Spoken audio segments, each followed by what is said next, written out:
బులెటిన్లో మరో breaking news చూస్తున్న మద్యం స్కామ్లో కీలక సూత్రధారి రాజ్ కసిరెడ్డిని పోలీసులు అరెస్ట్ చేశారు. 4 సార్లు విచారణకు డమ్మా కొట్టిన ఆయన ఆచూకీ కోసం తీవ్రంగా ప్రయత్నించి చివరికి విజయం సాధించారు. శుక్రవారం రాజ్ తండ్రి ఉపేందర్ రెడ్డిని ప్రశ్నించిన సంగతి తెలిసిందే. విచారణ ముగిసిన వెంటనే పోలీసులు ఏమడిగారు అంటూ రాజ్ తన తండ్రిని వాట్సాప్ ద్వారా ఆరా తీశారు. అప్పటికే ఉపేందర్ రెడ్డి ఫోన్పై నిఘా వేసిన సిట్ సిబ్బంది ఆ మెసేజ్ గోవా నుంచి వచ్చినట్లు గుర్తించారు. లొకేషన్ తెలియడంతో గోవాకు వెళ్లి ఆయన్ని పట్టుకొచ్చేందుకు రంగం సిద్ధం చేశారు.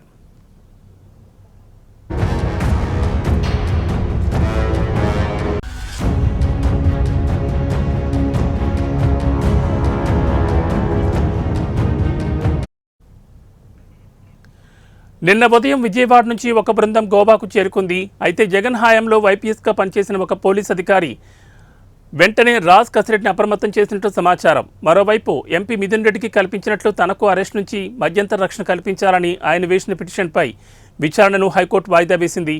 ఆయనకు తక్షణ ఉపశమనం లభించలేదు.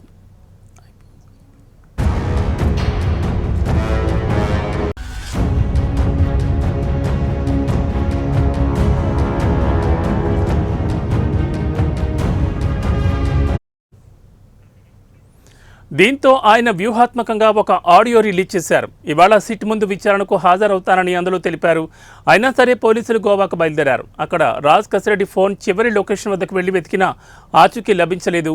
ఆయన గోవా నుంచి హైదరాబాద్కు చెక్కేసినట్లు గుర్తించారు.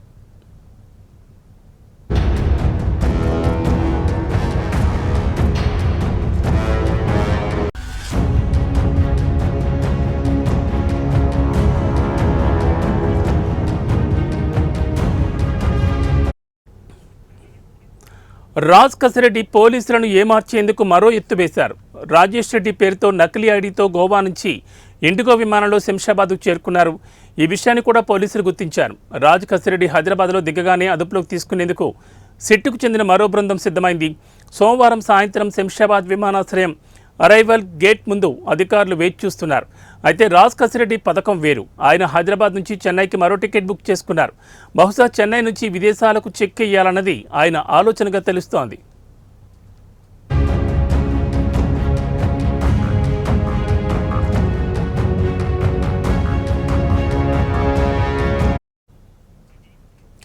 ఇక రాజ్ ఎంతకీ బయటికి రాకపోవడంతో పోలీసులు అప్రమత్తమయ్యారు.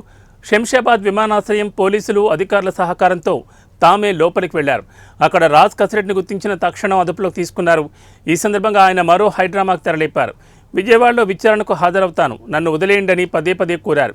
పోలీసులు ఆయన మాటలు వినిపించుకోలేదు. 4 సార్లు నోటీసులు ఇచ్చినా రాలేదు. ఇప్పుడు మాత్రం వస్తావని నమ్మేదెలా? మాతో పాటు ఇప్పుడే రావాల్సిందే అని స్పష్టం చేశారు. రాజ్ కసిరెడ్డిని అరెస్ట్ చేస్తున్నట్లు ఆయన తండ్రికి ఫోన్ ద్వారా సమాచారం అందించారు. సోమవారం రాత్రి 11 గంటల సమయంలో ఆయనను విజయవాడలోని సిట్ కార్యాలయానికి తీసుకొచ్చారు. ఇక ఇవాళ సిఐడి కోర్టులో హాజరుపరచనున్నారు.